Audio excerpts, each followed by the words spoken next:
In this video, we will learn about why Mahatma Gandhi was assassinated by Nathuram Godse. Mahatma Gandhi was assassinated on 30 January 1948 in central New Delhi by Nathuram Godse. Nathuram Godse was a Hindu extremist belonging to a political party known as Hindu Mahasabha. During his trial in the court, he quoted that I killed Mahatma Gandhi because he is the reason for partition of the country into India and Pakistan. Gandhi acted in favor of Muslims, and he is the main reason for all atrocities against Hindus during the partition.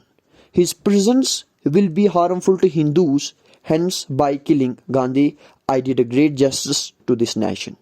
This was the quote that was mentioned by Nathuram Godse in the court. Nathuram Godse and his follower Narayan Apte were hanged to death at Ambala jail on November 15, 1949